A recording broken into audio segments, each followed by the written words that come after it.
went back to Dr. Gooden and asked him to prescribe me the Tisabri. He agreed to do so. I then remembered and asked him about the patient-funded LDN study that had been done at UCSF, which I had read about online. He told me that he hadn't expected any results, but that the study had shown some after 8 weeks. He agreed I might as well try that too. When I asked him about the possible conflicts taking it together with the Tisabri, he kind of laughed and said the dose was so small there was nothing to worry about. The almost afterthought way in which he treated the LDN made me think there was nothing much to expect from it. I'd take it because there'd be nothing to lose, even though there wasn't much to expect either. A month later, the cognitive problems continued to worsen. I began to do research online in earnest. The kinds of problems I was having should not be caused by the small number of lesions that had shown up in my MRI. Stuff like getting lost downtown, not knowing who you are, walking into rooms and not knowing why you're there. That happens to everybody, but it was happening to me 5 times a day, that kind of thing. I came across 3 abstracts that described the characteristics of people with the rare form of MS, progressive relapsing. These included being male, being older, and having spinal atrophy. Most MS patients are female and are diagnosed before turning 40. I didn't know what spinal atrophy meant, but when I returned to UCSF to present them with this possible diagnosis, I found out there was just a fancy word for the spinal compression that had almost gotten me another unnecessary operation.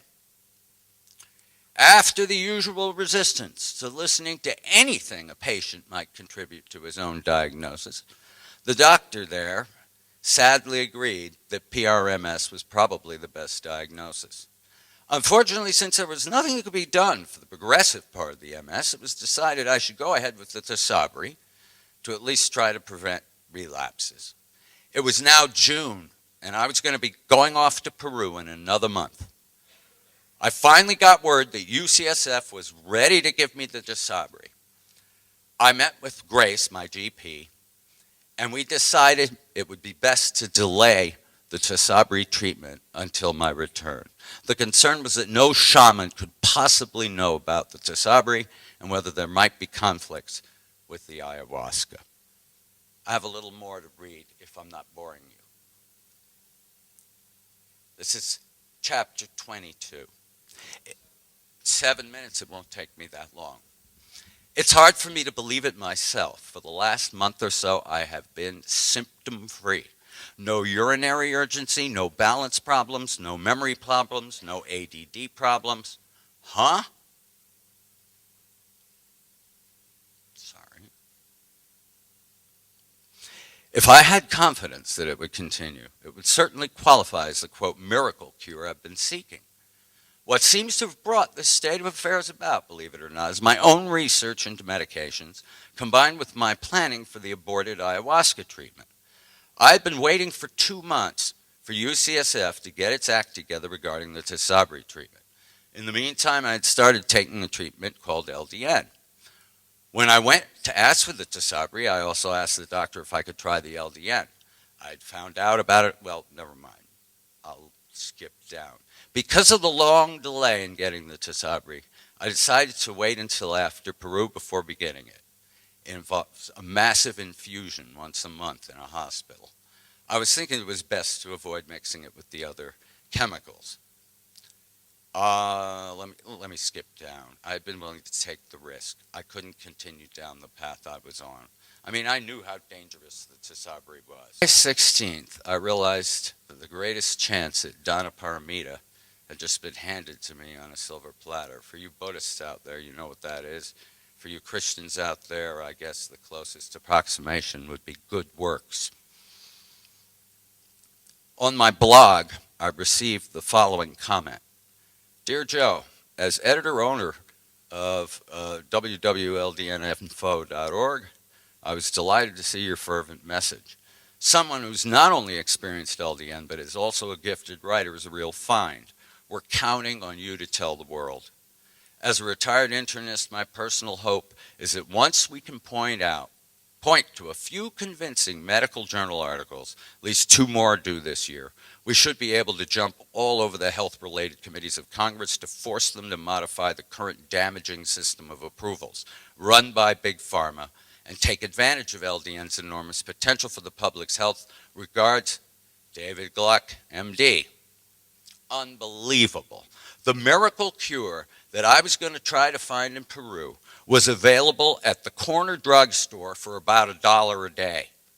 It's a cliche and a truism, I know, but I have just experienced the fact that the greatest miracles of life often manifest as mundane routine. It feels as though because I was searching for something to do for the world as a way to find my cure was handed to me as a way to help the world. I'll never stop being a rationalist, but there are some weird things that happen in life that we can't or maybe shouldn't ignore. I feel like I owe. This book is no longer a journal of a desperate man.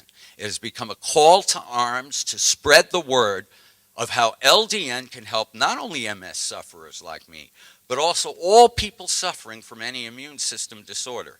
That's an awful lot of people I know. I hope I'm up to the task. It's so big, with such enormous consequences, that it makes me wonder again about my sanity. Grandiose ideas rarely lead to anything other than disappointment.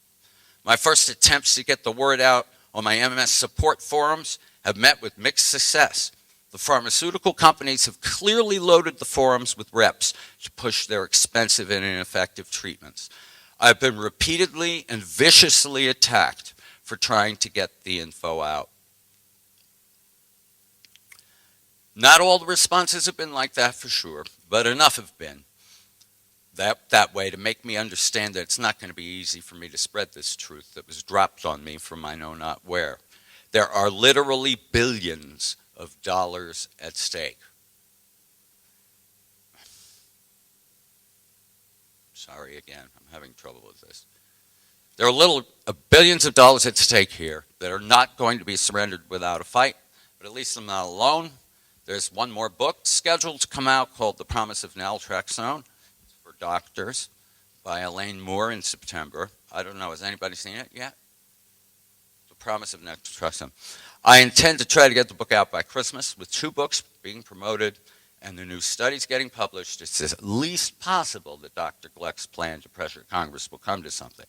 I haven't been involved in a fight for a long time. The last big one was volunteering to return to Israel from LA to fight with my old Navy unit in the first Gulf War. This time it will be somewhat different. I will try to use what I've learned during my illness to help me make the fight not a fight at all. During the times to come, I will try to use as my guide Lao Tzu's Tao Te Ching. The sage does not distinguish between himself and the world. The needs of other people are as his own. He is good to those who are good. He's also good to those who are not good. Thereby, he is good. He trusts those who are trustworthy. He also trusts those who are not trustworthy. Thereby, he is trustworthy. The sage lives in harmony with the world, and his mind is the world's mind. So he nurtures the worlds of others as a mother does her children. Help me spread the word. Next year, let's see 10 times as many people here. There should be, all right? And I will leave these, oh, there's one other document that I didn't mention that I want you all to pick up. Dr. Gluck had sent it to me. It is from the Bill and Melinda Gates Foundation. There are grants being given that LDN will fit dead into. So I'm going to leave this out there. I printed 50 copies. Help yourselves. Write up grants. Send them in. Let's get the show on the road, folks. We can do it. And look at Amazon.com come Christmas for Google LDN.